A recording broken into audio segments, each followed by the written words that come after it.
Good evening, everybody. Welcome to Caffe Lena.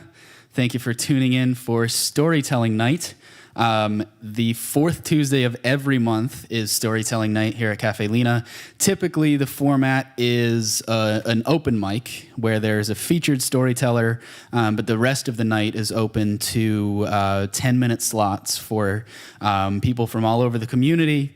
It's always a great time. We hear family stories, we hear fairy tales, we hear all sorts of stories. Given the current circumstances, we have trimmed down that format a bit. So tonight you will hear from 3 people, each doing extended sets of stories. And behind me is Barbara Palumbo. She is going to start it off. And we also have Lale Davidson and Kelvin Keraga. So I hope you have a great night. I will be hosting the chat tonight. My name's Reese. I'll be in the back replying to your comments. Please say hi. Let us know where you're watching from, if you've heard any of these stories before. And yeah, I hope you have a great night. Enjoy the stories. Thank you, Reese. I'm delighted to be here at this historic Caffe Lena. And I will start with my first story by Nathaniel Hawthorne.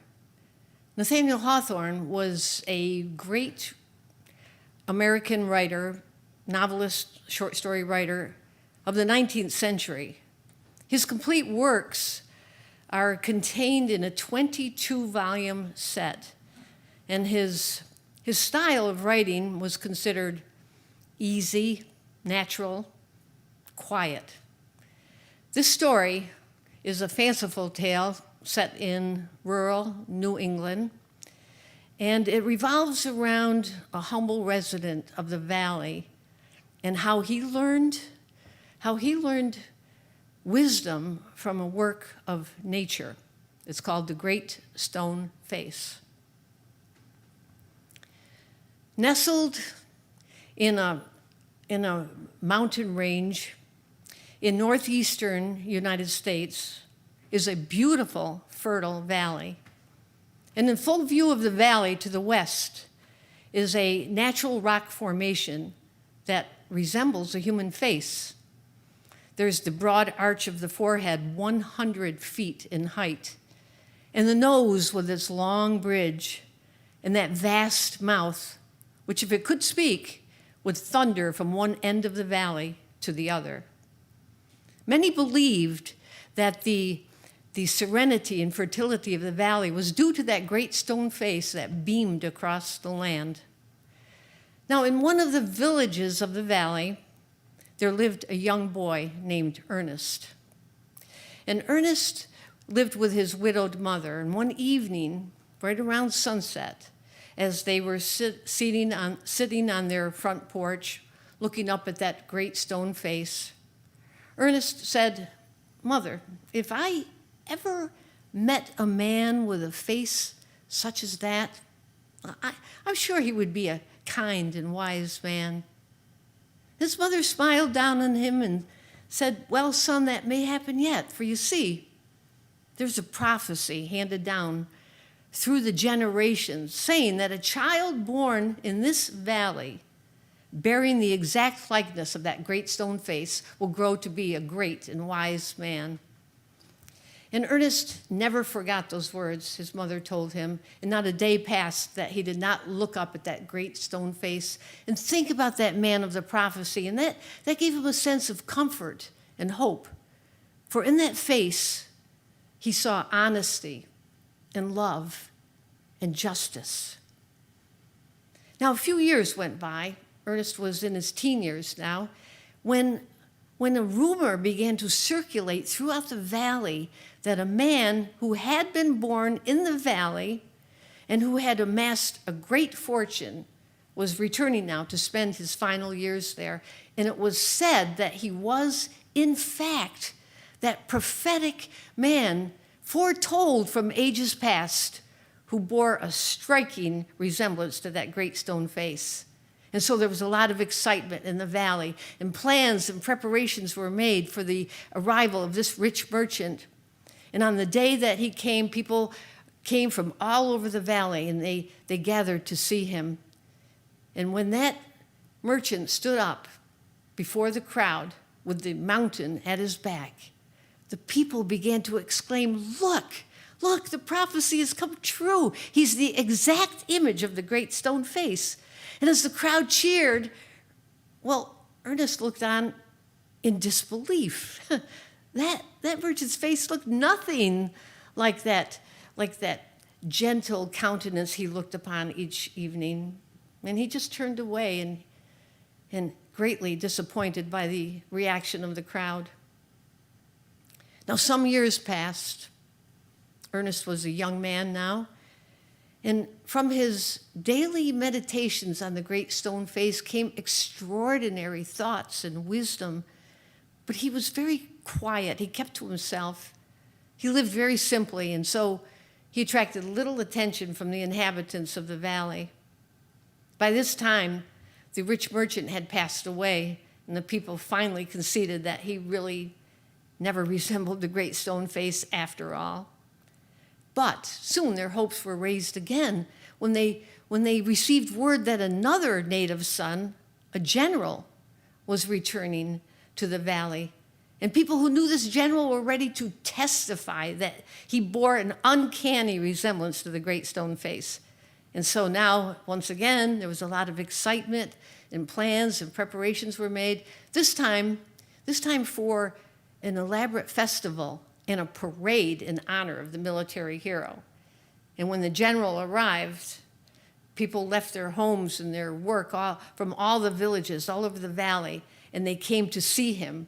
And when he stood up to make a speech, Ernest was in the crowd, and he could hear what people had to say. And he heard a man say, "Oh, 'tis the same likeness to a hare." And a woman agreed with him and said, "That's a fact." But Ernest could see none of the gentle sympathies and wisdom of that great stone face on the stern face of the general. And once again, despite the cheers of the crowd, he turned and walked away greatly disappointed. Years went by. Ernest was now middle-aged, and he had now become known as a kind-hearted man of great wisdom. Hardly a day passed that the world wasn't a better place because of him. His pure thoughts took shape in the good deeds that dropped silently from his hand and flowed forth in his speech. His words inspired and molded the lives of those who listened to him, yet little did they suspect that Ernest, their neighbor and familiar friend, was anything more than just ordinary, more than like themselves. Least of all did Ernest himself suspect that. Now, by this time, the people had grown disillusioned with the general, and now they waited for another to fulfill the prophecy. Soon, their hopes were placed in a noted statesman who was born in the valley and who was returning there. But just as before, Ernest knew from the very beginning that he was not the one. And so years went on. Ernest now grew old. Time had engraved deep wisdom in him. And now many from beyond the valley came to see him, whether it was a professor or a statesman or a philanthropist, no matter who came, Ernest greeted each visitor with the same gentle sincerity that had characterized him from boyhood. And he spoke freely of what lay deepest in his heart or in theirs. And when his guests took their leave and went their way, they had to pass through the valley, and sometimes some would pause and look up at that great stone face, and they would imagine that they had seen its likeness somewhere. They couldn't remember where. Well, as Ernest was growing up and growing old, a poet had been born in the valley. And this poet had moved away at a young age, so he lived beyond the region for most of his life. But now he emerged in the literary world, and he was known and admired far and wide for his verses that just sparkled with the divine. And he remembered his childhood in the valley, and he had written of that great stone face. And soon his poems found their way to Ernest. And one evening, at the end of his day, Ernest was reading these soul-stirring poems, and he looked up at that great stone face, and he couldn't help thinking and wondering if perhaps it was this poet who resembled the great stone face. Now, as it happened, the poet had also heard of Ernest, and he wanted to meet this kind-hearted, wise man of the valley. And so one summer morning, he journeyed by train, and he arrived in the village where Ernest lived. And he made his way over to Ernest's cottage. And when the two of them met, why, they engaged in conversation, and each one was equally impressed with the other. They were both so gifted, and they understood each other's thoughts completely. And as Ernest looked at the poet, he searched his face for some features of the great stone face, but he was disappointed to find no resemblance there. And he admitted to the poet that he had waited his entire life to see the prophecy fulfilled. And I thought it would be fulfilled in you, he said. Your words have such a divine ring to them. And the poet said, well, perhaps they do, but that's not the path I chose. I live my life differently by my own choice. I am not the one. Well, they spent the day together talking, laughing. In the afternoon, they had a light supper. And then, as was his custom, Ernest went out to the hillside to speak with a group of people. The numbers in this group seemed to be growing larger each day. They would sit or stand on the hill with the mountain behind them, the great stone face off in the distance. And Ernest would speak to them, and his words had power because they harmonized with the life that he had always lived. And as he was speaking, the poet was standing there listening, and the poet became aware of the great stone face off in the distance. And suddenly he threw his arms up in the air and he said, look, the great stone face, it's Ernest himself. It's Ernest himself who is the likeness of the great stone face. And the people looked. They had heard this before, but they looked, and they looked at Ernest, they looked at the mountain, and they saw that what the poet said was the truth. And so it came to pass, a child born in the valley, having walked the path of truth and honesty and sincerity, had grown to be a great and wise man, bearing the exact likeness of the great stone face. The prophecy was fulfilled.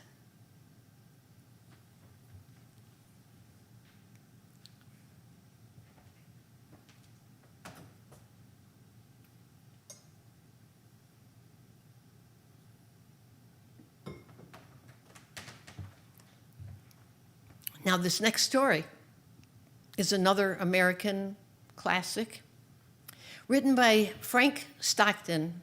And he originally wrote this story as a way to provoke discussion and debate among the members of this literary group he belonged to. And it was so enthusiastically received that he decided to expand the story and send it out for publication. And it was published in 1882. The story is The Lady or the Tiger, and this will be the unexpanded version.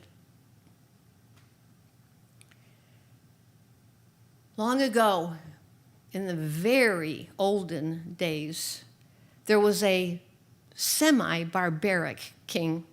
Now, he was called semi-barbaric because the progressive ideas of the modern world at that time had softened his barbarism a little, but he still had ideas that caused people to suffer, and that's where his barbaric side came in. For example, one of his ideas was to build a public arena in which the laws of the land were carried out, which sounds reasonable, sounds like a normal idea. except for one thing. It was the manner in which the laws were carried out that was barbaric. You see, in this public arena, the accused man's guilt or innocence was decided purely as a result of chance. It worked like this. On the appointed day of the trial, thousands of people were summoned to the arena. The king would be seated high up in a ceremonial chair.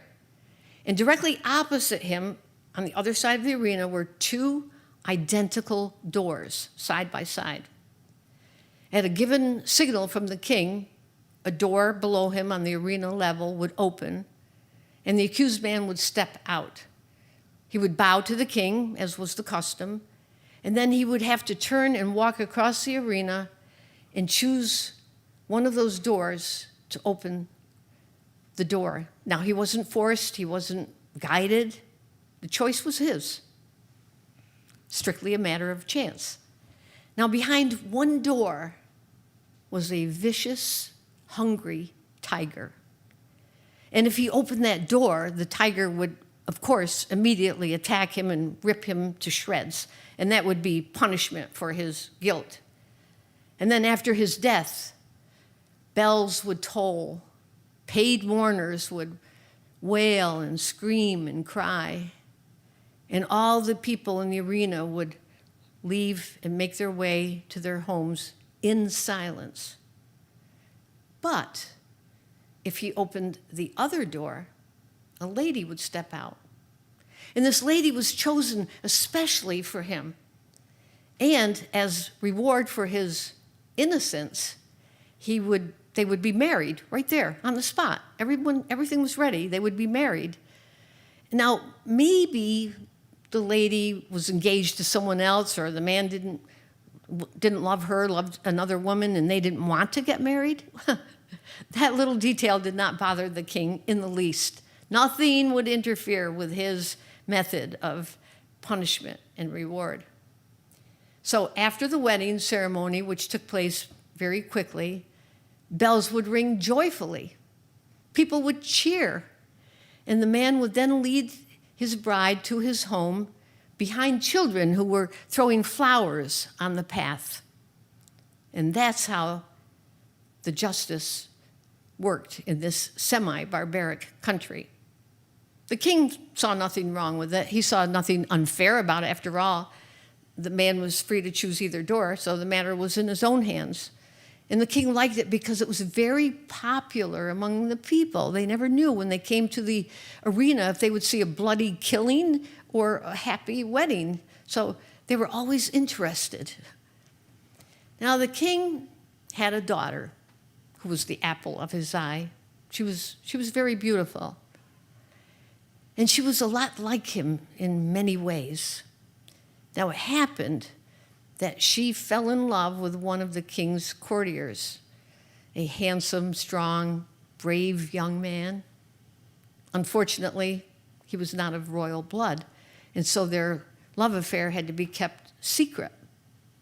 Well, this love affair went on happily for many, many months until the day the king found out about it. And when that happened, he immediately had the young man imprisoned and set a date for his trial. This would be a really important event because never before had a common subject been brave enough to love the daughter of the king.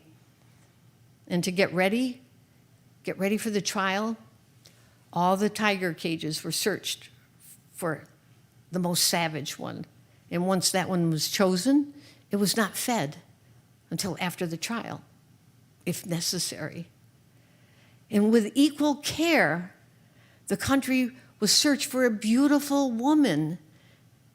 There was no question that the young man loved the princess. The king knew it. The princess knew it. In fact, everyone knew it.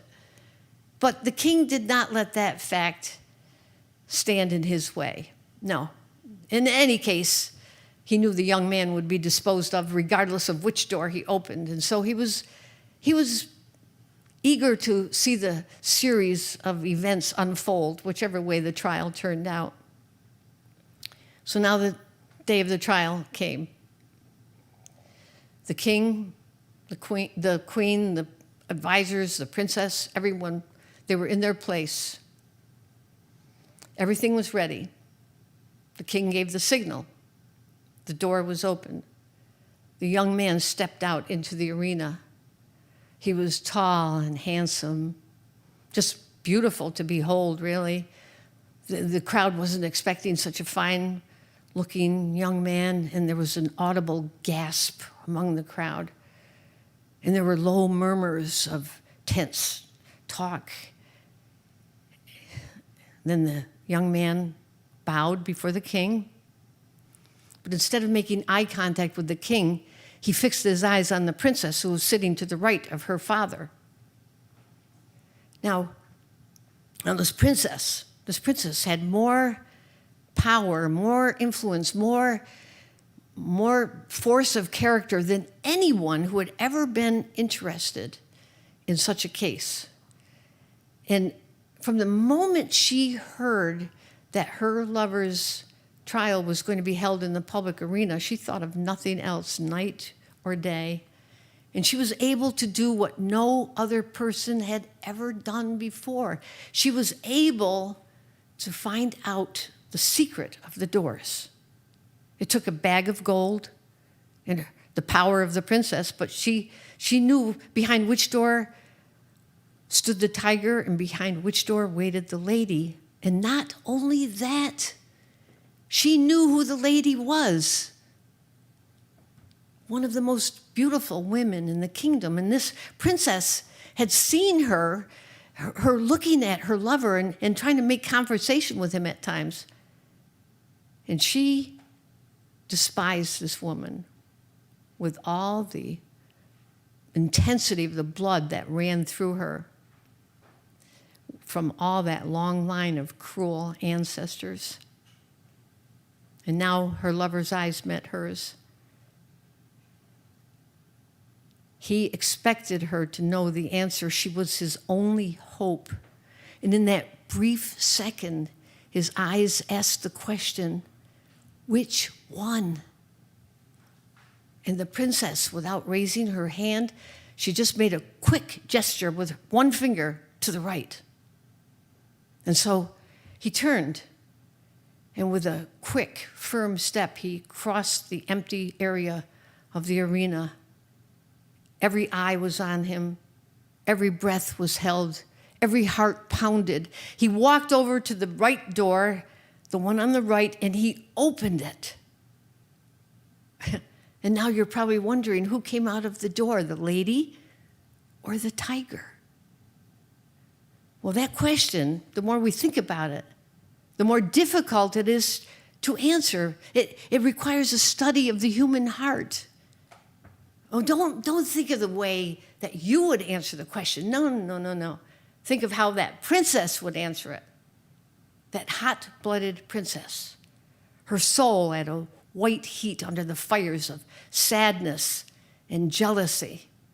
She had already lost him. But who should have him now?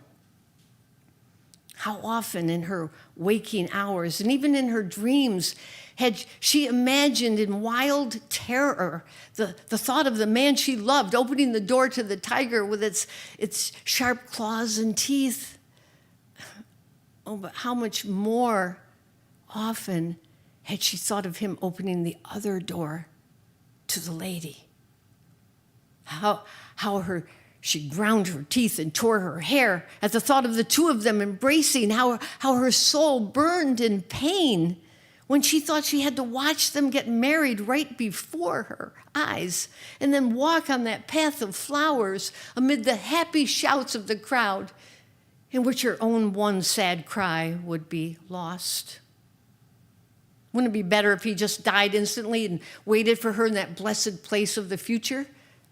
Oh, but the tiger, the blood, the cries.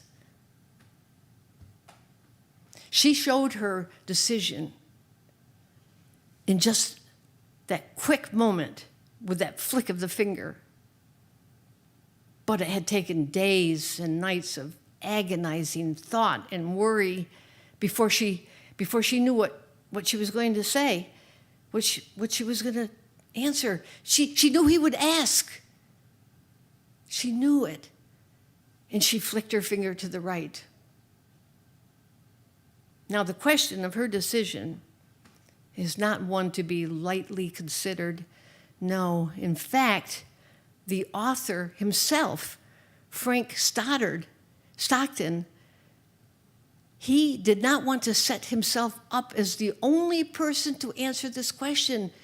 And so, my friends, he leaves it up to all of us, to you and to me, to decide which one came out of that door, the lady or the tiger.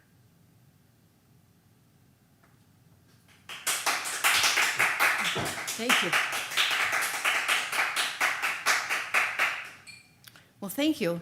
And now it's my pleasure to introduce Lale Davidson, who has been telling stories for 15 years, and she worked with an ensemble, performance ensemble called the Snickering Witches.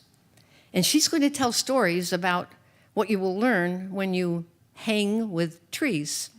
And yes, you heard that right, when you hang with trees. Lale?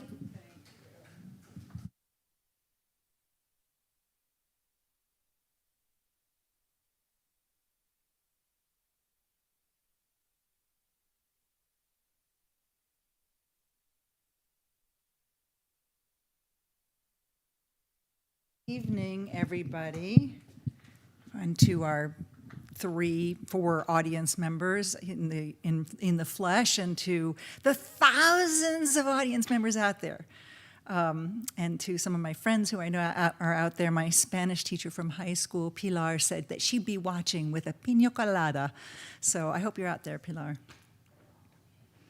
So it's so interesting, we got together before, Kelvin and Barbara and I, and we were like, what are you going to tell? What are you going to tell? And when we laid out our stories, they were completely unrelated, and we didn't tell our stories to each other. And yet, it's so interesting because, of course, Barbara starts with a story about the wisdom that you gain by staring at a stone face for your whole lifetime. And I think you'll see some echoes in my story. One of my early childhood memories is of lying on a low looping branch of an ancient apple tree on my father's farm in Pennsylvania. This branch was so wide that you could lie on it without fear of falling off. I used to love to lie in that cool, leafy shade on a hot, humid summer afternoon and imagine that some benign being was watching me. Maybe it was a guardian angel or a kind parent, or maybe the tree itself. Yggdrasil. Yggdrasil is the giant ash tree at the center of the universe, according to Scandinavian legend. And it turns out, I just found this out recently through Ancestry.com, that I have 22% of Scandinavian DNA in my otherwise Celtic blood. So imagine my joy at finding that this great tree was at the center of the universe. This great tree, it's great ash tree, held Asgard, the home of the gods, in its branches. And in its roots, it held Niflheim and Muspelheim. Those are the ice realms and the fire realms. And it joined sky and earth. Now, at its base sat 3 fates, Erd, Verdani, and Skuld, past, present, and future. And they would water Yggdrasil from the pool of memory, which came from the dew off Yggdrasil's leaves. And they would carve runes, those twig-like letters, into the base of the tree, and that would set the fate of the world. So Yggdrasil, the tree, shaped the fate of the world through the letters written in its trunk. Now, Odin, or we like to call him Odin, the All-Father, wanted to learn how to read those runes. But you see, only those who prove themselves worthy can read the runes. So the poetic Edda, which is a very old manuscript, says that he sacrificed himself to himself by hanging himself off the tree and stabbing his side with a spear. You may recognize that imagery. And he told all the other gods to leave him alone and not to feed him or help him in any way. And he hung there in agony for 9 days. And on the 9th day, in a stupor, he was staring down into the pool of memory, and he realized that the twigs of Yggdrasil came together and formed words that he could read. He clapped his hands, ended his ordeal, and came down from the tree, saying, "Thus I was fertilized and made wise." Interestingly enough, the word true comes from the word tree. If you say to someone, "You're true," you're saying you're as steadfast and as enduring as a tree. Now, the Scandinavians also thought that people, the Norse, thought that people were made from trees, that Ask, the first man, was made from an ash tree, and Emmylou, the first woman, was made from the elm. It's interesting when you compare that story to the story of the tree at the center of the Garden of Eden in Christianity and the relationship to knowledge. But tonight, because we are in the midst of a climate emergency, and we're not doing enough to turn it around, I wanted to tell you stories about the wisdom that you will gain by hanging around trees. Yeah. For me, the wisdom, the stories start with my father. My father was a very tall, stoic, silent man, rather tree-like, only a little bit meaner. I mean, he wasn't always mean. He was really quite a tender, beautiful-hearted man, but he could be mean. He suffered from depression, and he spoke very little. And I was quite frightened of him as a child, but as I got older, I got bolder, and I got curious, and I discovered that if you wanted to get him to speak, he only talked about two things. He would talk about either the kind of rather grisly stories from his childhood, or he would talk about plants and trees. And, he was a child of a minister. His father was an evangelical minister, so he's very Christian in his upraising, but he had kind of wandered away from religion. And he was also a farmer's son and the son of generations of farmers. And farming life was and still is quite harsh. And so these stories were reflected that. And one story that he told, that I'll spare you his graphic wording, but suffice to say that I had an ancestor who died while dynamiting tree stumps in order to clear a field. So my father, this was the kind of world he grew up in, and so he wasn't demonstrative at all. But if you wanted to get him to speak, all you had to do was ask him about one of those two topics. "What's that?" I'd say, looking at this mauve-crested weed that grew taller than me, and he'd say, "That's Joe Pye weed, named after the Native American who taught us its medicinal uses." And I'd say, "Oh, what about that?" And he'd say, "That's stinging nettle, very good to eat. And you see those plants with the yellow flowers that grow right next to them? That's jewelweed. It's the antidote to the stinging nettle. If you get stung by the nettle, you take the stalk of the jewelweed and you break it open, and there's like a kind of an aloe in there, and you rub that on the sting, and it makes the pain go away. Nature's like that," he would say. "The poison and the antidote grow side by side." The poison and the antidote grow side by side. Well, as I grew into puberty, I found that I had inherited a dose of his depression, but also a love of trees. And there it is again, the poison and the antidote growing side by side. But before I tell you about that, I want to tell you just a little bit more about him and his love of trees. You see, before I was born, he had bought the farm from my grandfather. You see, it was a farm that was nestled on 50 wooded acres. It was a great big old sandstone farmhouse, and it had been built by our ancestors. And when my grandfather got ready to sell it, my father didn't want to let it out of the family, so he begged to buy it. But you see, he was an English professor, and so was my mother, and they had just accepted a contract to teach in Istanbul for 3 years. So they made the arrangement, and they went off to Istanbul. When they came back, he found that his father had timbered the entire property. It was stripped bald. And my father was heartbroken. And so he spent the rest of his life planting and replacing those trees. He neglected the house and us kids, but he was out there every day planting trees. And so much of my childhood was involved in planting trees. He had one of those old pickup trucks, like maybe it was like from the 1940s or something. It was like had this bull nose, it was powder blue, and he would fill it up with barrels of water.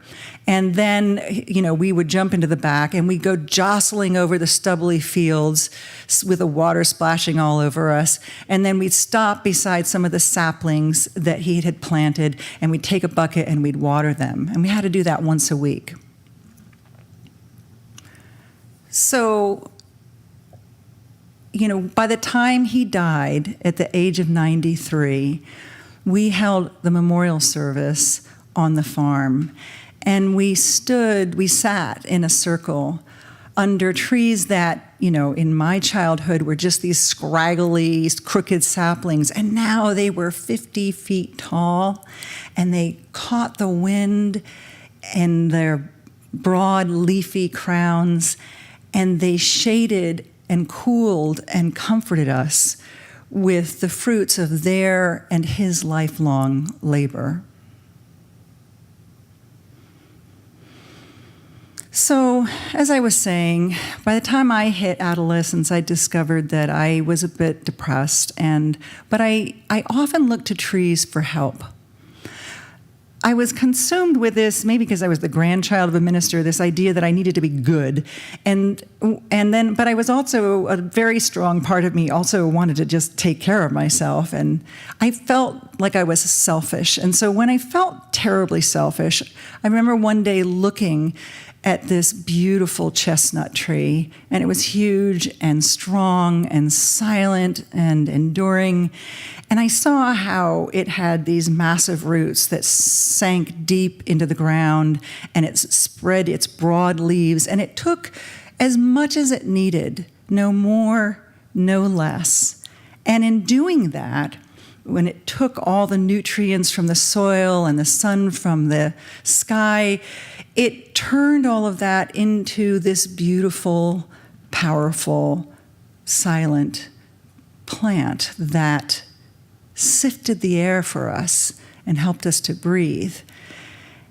And what was more is it wasn't trying to be good. It wasn't trying to save the earth or help us breathe. It was just being what it was. As Jesus said, "Consider the lilies of the field. They toil not, neither do they spin, yet even Solomon in all his glory was not arrayed as one of these."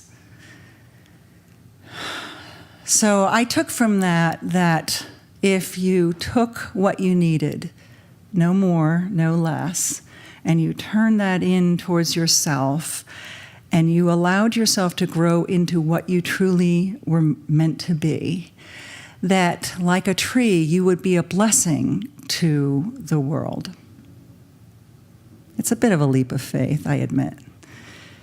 So anyway, another thing that I learned from trees when I was comparing myself to other students who were maybe smarter than I was, or worked harder, or were better at soccer, or played violin better, I would look at the pine tree and the maple tree, and I'd say, we don't look at the pine tree and say, gee, I wish its needles were broad and five-fingered like a maple leaf. And we don't look at the maple leaf and say, I wish it was more slender like the pine needle.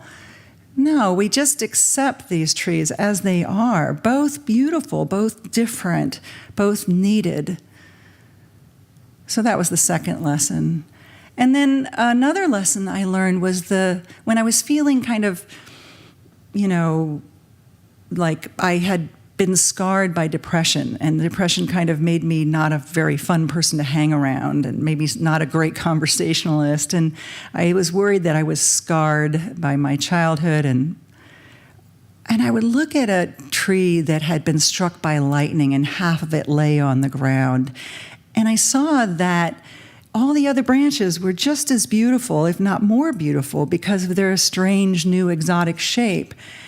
And what was more, over the years, that fallen half had turned into a garden of leaves, of fern and moss and lichen, and all kinds of animals were living off that fallen log. So that was the third lesson, the beauty of the fallen and the scarred. Now, you might say, all right, well, she's a human being. She does what human beings do. She's just like anthropomorphizing those trees. She's just interpreting them. That's what we do. These are not lessons that the trees taught. These are just things that she thought and put onto the tree. But there's a great deal of scientific evidence that trees do talk in a variety of ways. Suzanne Simard, who was the main scientist that Peter Wohlleben draws on the most in his book, The Hidden Life of Trees, detailed these various ways. And first of all, trees are connected underground by this great web of fungi. And this fungi connects trees far past their roots. And it has a symbiotic relationship with the tree. The tree manufactures sugar from the sun, and that feeds the fungi, and the fungi is taking nutrients from the soil and converting them for the tree. And they help the trees communicate. And so contrary to what your landscaper may have told you, that you need to plant trees far apart, no, trees grow better close together because they help each other. If a maple tree is getting a lot of sun and another is not getting much sun, they will feed each other. So they grow better when they're connected, and if they're too far apart, they'll be connected through the fungi. And they don't just help those in their own species, they also sometimes help those in other species. For example, the fir and the birch grow better together. Now, another interesting thing is they have these electrical impulses, the trees, and they communicate through that. But the impulses move very slowly, about 1 second, 1/3 of an inch a second, or put another way, it takes 3 seconds for that electrical impulse to move 1 inch. So you could imagine if I'm a tree and you're a tree, and we're like 15 feet apart or 10 feet apart, if I was like, hey, I got some extra sugar, want some? That message would take 6 minutes to get to you. Interesting side note, Tolkien, who wrote about talking trees in Lord of the Rings, during the apocalypse, the hobbits run to the talking trees, the Ents, and they beg them to help because, after all, Sauron is killing all the trees. And the Ents kind of shake themselves off and wake themselves up, and they get together in a great big circle. And under the terrified eyes of the hobbits, they begin to huff and hum and stamp. And after about 30 minutes of this, the hobbits are like, well, are they going to help us? What did they say? And Treebeard says, they said, good morning. So you got to wonder now, how did Tolkien know that trees speak slowly? It's not a mystery, though. If you spend a lot of time with trees, with any kind of nature, you begin to figure these things out. So another way in which trees talk, there's a million ways, and you should read the book, The Hidden Life of Trees. But one that I love, another example, is acacia trees. When a giraffe is coming by, if it takes a bite out of a leaf, the acacia tree will immediately pull these bitter chemicals into its leaves that makes it distasteful to the giraffe. And what's more, it will put out an aerosol that triggers the other trees to do the same. And so that whole herd of giraffe will just go right by that herd of trees. So another way, well, I'll just leave you with one last thought about how trees affect us and communicate with us. There are studies that show that just 15 minutes of forest bathing, which I think is really just going and lying down under a tree for 15 minutes, just 15 minutes of forest bathing will improve your blood pressure and your mood and your immune system. They don't really know why that is. They think maybe it's the aerosols, but they also think it's possible that it's, just when you're walking around in the woods, that soft fascination of how your eye moves from leaf to bug to plant to bird to twig to rock draws you away from your troubles. So trees do talk. And what are they saying? We're seeing these massive die-offs. I don't think it's a coincidence that the ash tree is dying, and the elm has started dying, nearly 100 years ago. And all across the world, we're seeing massive die-off on the hillsides because the trees are vulnerable. They're made vulnerable by drought, and so things that wouldn't have killed them en masse suddenly are.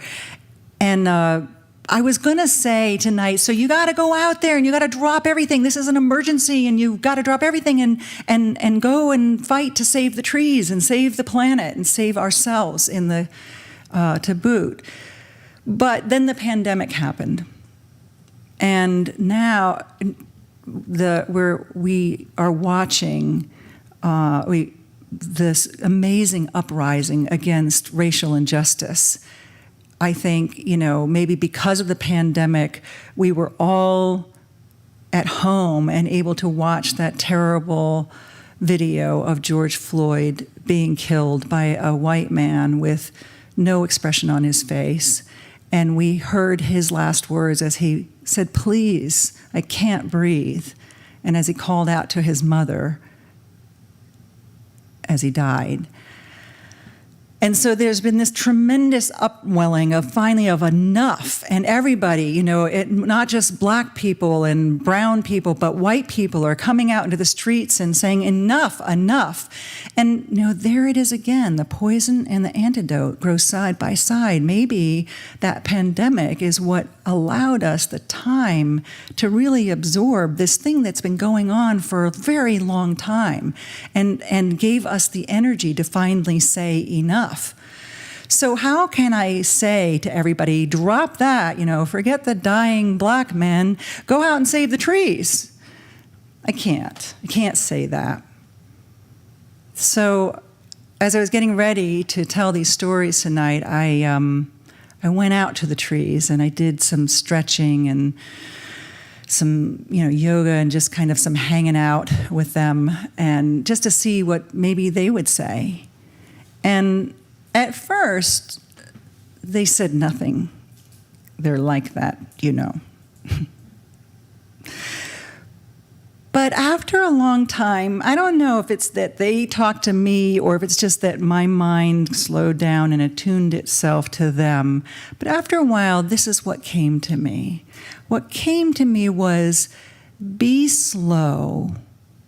Do one thing at a time, but do it completely and well. And that made me think of all those marches that I've been on. I went on the march to Albany, where there were about 800 people, and then I went up to Glens Falls, where there were maybe 2,000. And then we went to Troy, where there were 11,000 people. And as we were marching in this huge throng, they were doing this, they do this call and response, which is, you're probably all familiar with at this point, no justice, no peace. And it was kind of beautiful because the caller, if the caller got tired, another caller would pick up the call. And we would say no justice, and we'd say no peace. And when that person got tired, another caller would pick up the call. In white men and black men and small women with huge voices and huge men with small voices would all take turns saying no justice, and we'd answer no peace. And I thought about, first of all, that phrase, and I thought, it's not just a threat. It's not like, oh, if you don't give us justice, we will give you no peace. Partly, it's a fact. You cannot have peace without justice. And as I was in that throng with our hands upraised, I thought, it really is all one thing. Like, you can't ask people who are fighting for their lives to go out and save the trees. If you don't save the people can't save the trees. But also, if you don't save the trees, there'll be nothing left for the people. So it's all one thing, and that's what they say in the Green New Deal. We can't separate those things. It's one thing. And the forces that have created the condition for racial injustice, for the terrible disparity in income, and are the same forces that have created climate change. Huge businesses that put profit ahead of people. So it's all one thing. We can't save the people without the trees, and we can't save the trees without the people. And if we save the people first, they'll have the energy. If they're not fighting for their lives, they'll have the energy to go out and save the trees. So that was one thing that I heard from the trees when I was out there doing yoga under them. And eventually, I found myself just lying on my back, staring up at the treetops that were just tossing the setting sun back and forth from their branches like loose change. I stole that phrase from some poet whose name I forgot. But anyway, as they're tossing that sunlight around like loose change, another thing that came to me was, let go of your ego. And I thought,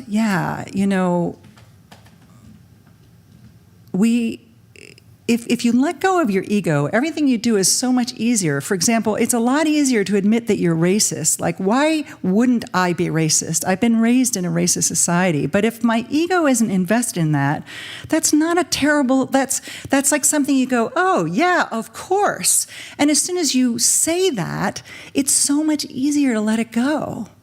So let go of your ego, and everything you do will be so much easier.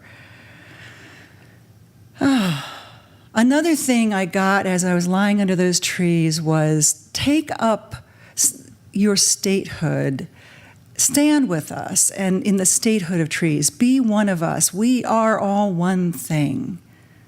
They refer to that fungi underground as the wood wide web. So interestingly, after these many marches, I was calling Spectrum to get my World Wide Web updated. I wanted a little faster connection. And I was explaining to him that I needed this because some friends were going to come out of New York City and live in the house with me, and they were going to need, to work, they needed to Zoom, and we needed to Zoom at the same time, and we couldn't do that. He was like, oh yeah, this will definitely help you. And he started talking about how he had 2 sons, and he was homeschooling them, and they definitely had the same problem. They needed to do this, and he also works from home. And we just started to talk about the pandemic, and about the protests, and about George Floyd, and about Rayshard Brooks, and he said, you can probably tell from the way I speak, and I couldn't. He said, but I'm black, and I'm 35 years old. And he said, I've experienced this racism. He said, when I sit down, I'm the same height as everybody else. This is true for me too. But when I stand up, all of a sudden, like all my height is in my legs, and I loom over people. And so when a cop stops me for a traffic stop, and he asks me to get out of the car, when I get out of the car, he said, I'm 6'5", and I weigh 400 pounds. When I stand up, they reach for their guns. And he said, I'm worried because I've got 2 boys, 2 beautiful boys, and one of them's already my height, and he's only 14 years old. So I worry every day. And he said, the last 3 years, there's been a lot more racist comments directed in my way. And so we talked about, what, the current president and how he's given people sort of permission to let their inner racism out, that it had sort of gone latent and now it was out. And he said, but I want to say to them, we all want the same thing. We just want to be able to pay our bills without stress. We just want to be able to live a life of dignity. And there he is, this beautiful man who's had, to endure racism his whole life, reaching out to connect with other people and say, all I want is what I need to live, no more, no less. And we just have a disagreement about how to get there.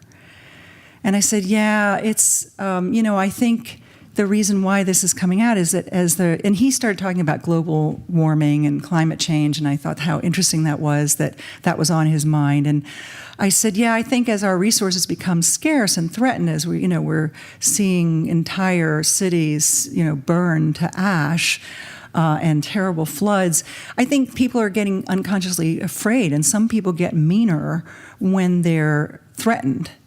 But you know what?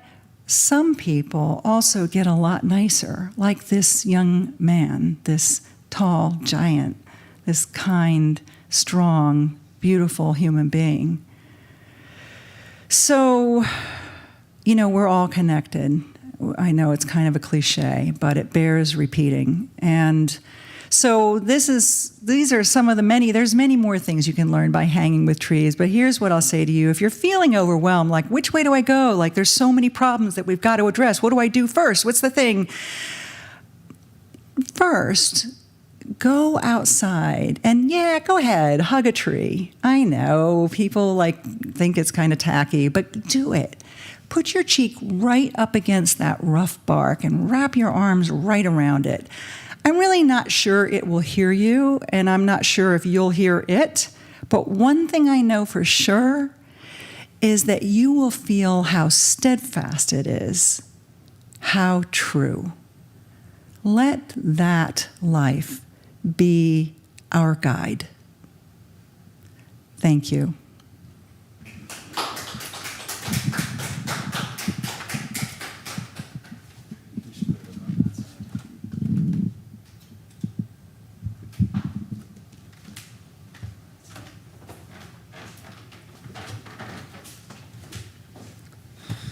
All right. Hello again, everybody.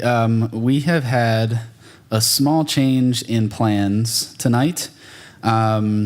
We have not seen Kelvin. We hope that he is all right and that some scheduling things just got mixed up.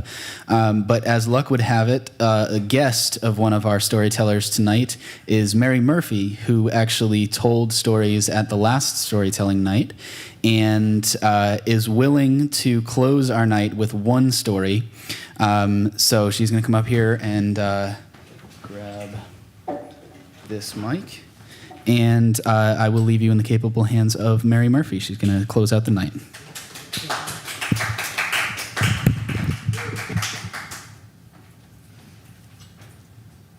Hello, everyone.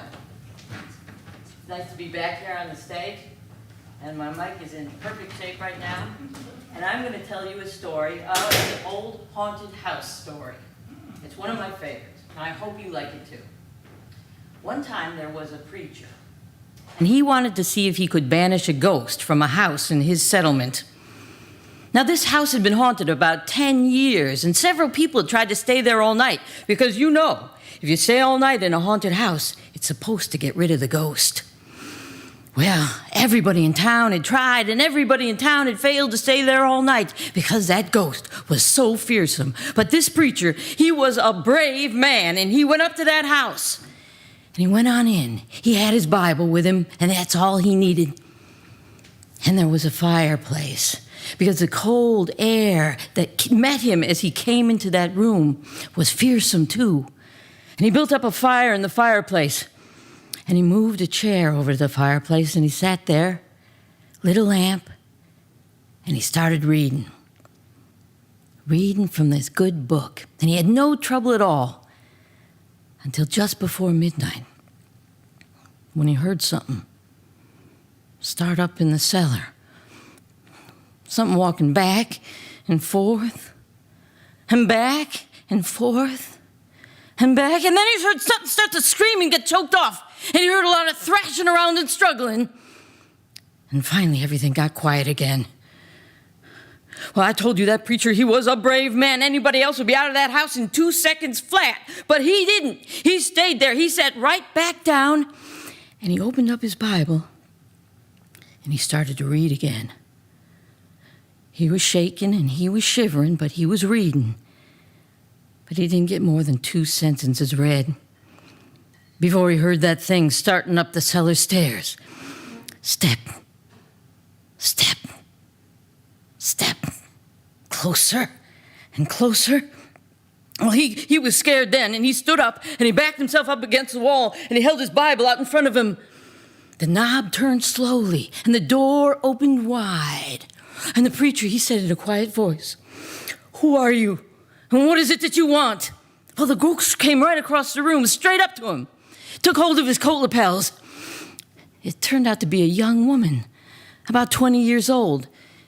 She smelled earthy. Her hair was torn and tangled, and the flesh was dropping off her face so he could see bones and part of her teeth. She didn't have no eyeballs, but there was a kind of a blue light way back in her eye sockets. Oh, yes, and she had no nose to her face. Well, then she started talking. Sounded like her voice was coming and going with the wind blowing through it. Told him how her lover had killed her for her money and buried her in the cellar. Said if he'd dig up her bones and give her a Christian burial, she could rest. But then she told him not to bury all the bones. She told him to keep the end joint of the little finger of the left hand, just this little tiny piece of bone, and hold on to it all week and put it in the collection plate at the next church meeting. And he'd find out who it was that murdered her. And if you come back here once more, after that, you'll hear my voice at midnight, and I'll tell you where my money is hid, and you can give it to the church. Well, then the ghost sobbed like it was tired and sank right down through the floor. What else could that preacher do? He had to do what the ghost asked him to do. He had to. He was a brave man, after all. And he stood up, and he got the lantern from near the fireplace. And he went over to the cellar door, and he started down those steps. Step by step by step. And when he got down to the bottom of the stairs, he looked around with the lantern, and there was bones flung all around that church, that yard right there. Everywhere he could see in that cellar, there were bones.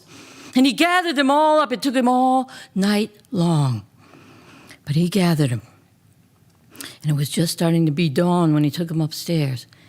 And he went to the graveyard, and he buried those bones. And he prayed over them. But he didn't bury all the bones. He did what the ghost told him to do, and he kept the little end joint of the finger bone right here in the left hand, and he held on to it all week. And he put it in the collection plate. And then he went out, and he gave his sermon just like he always did, and they all sang a hymn. And he sat down, and he watched as the collection plate was passed up and down the aisles, each man putting something in. Each man. But when a certain man put his hand in that collection plate and touched that finger bone, well, it stuck to his hand. He rubbed and scraped and tore at that bone trying to get it off. And then he went to screaming like he was going crazy. And they brought him up to the front of the church, and he confessed to the murder. And they took him off to jail. And when he was hung with that finger bone still stuck on his hand. It never did come off. But that preacher, who, if nothing else, was a brave man, he went back to that house one midnight. And the ghost's voice The ghost was receding. It was going away. She was going someplace else. But she told him to dig underneath the hearth rock. And he did. And he found a big sack full of gold and silver money. And he took it to the church. And where the ghost had taken hold of his coat lapels, just as a reminder of what had happened, it looked like the print of them bony fingers was burnt right into the cloth. And that never came out either. And that's the end of the haunted house. Thank you.